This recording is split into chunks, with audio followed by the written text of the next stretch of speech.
मिट्टी लाती, उसमें माखन मिलाती, गाय का दूध मिलाती,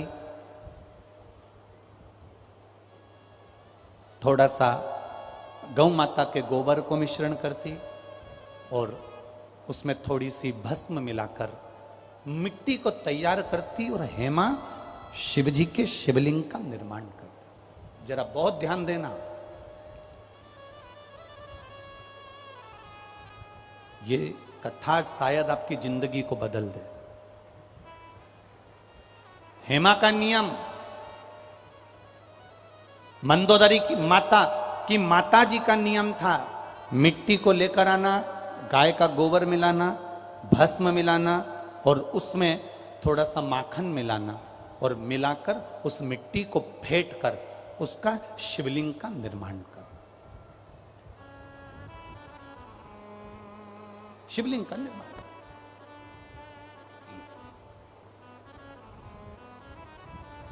छोटी सी मंदोदरी, और मंदोदरी ने एक दिन अपनी माता जी से पूछ लिया था, मां अप्सरा थी हेमा?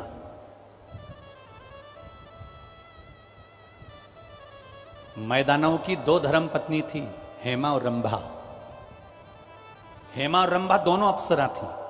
अब मंदोदरी भी बड़ी सुंदर थी। तो एक दिन मंदोदरी ने अपनी मां से पूछ लिया, मां तू मिट्टी लाती है, मिट्टी में माखन मिलाती है और माखन मिला के उसमें भस्म मिलाती है और उसमें गाय का गोबर मिलाकर तू मिश्रण कर कर पार्थिव लिंग का निर्माण करती है। मां, इस पार्थिव लिंग के निर्माण का फल क्या मिल सकता?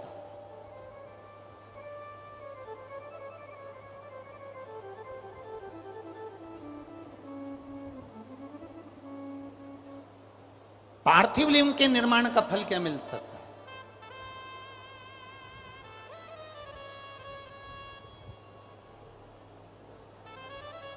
हेमा ने कहा कि मंदोदरी तू क्या चाहती है वो बता, तू चाहती क्या है वो बोल। मंदोदरी ने कहा, मां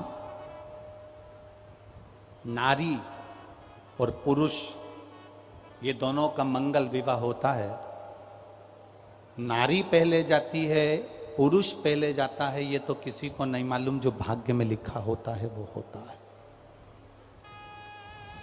नारी पहले जाएगी कि पुरुष पहले जाएगा ये किसी को नहीं मालूम। मां, जो ललाट पर लिखा हुआ होता है, जो पूर्व का कर्म करा हुआ होता है, उसी के अनुसार पति पहले गया कि पत्नी पहले गई, ये ललाट पर जिसके जो लिखा होगा, जो कर्म की गति लिखी होगी वो उसके साथ होगा।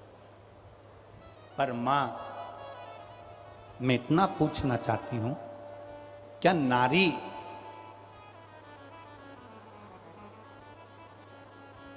शिवलिंग का निर्माण करती है और उसका पूजन करती है, मान लो भूलवश, वैसे तो नारी ये चाहती है कि वो अखंड सौभाग्यवती होकर जाए, पर कोई कारणवश नारी का पति अगर पहले चले गया और नारी अगर बाद में जा रही है, तो क्या मां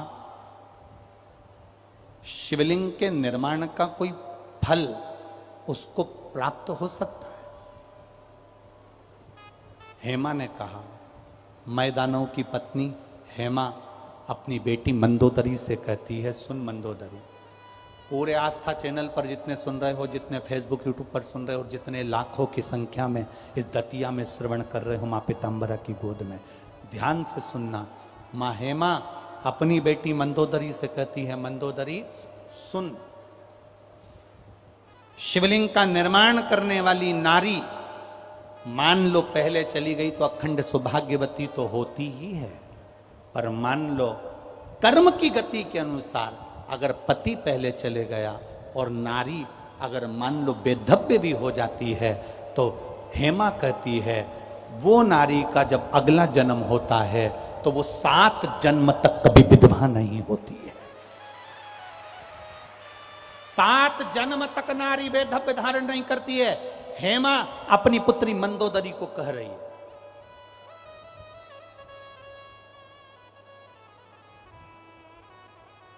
पंच कन्या में एक कन्या मंदोदरी है,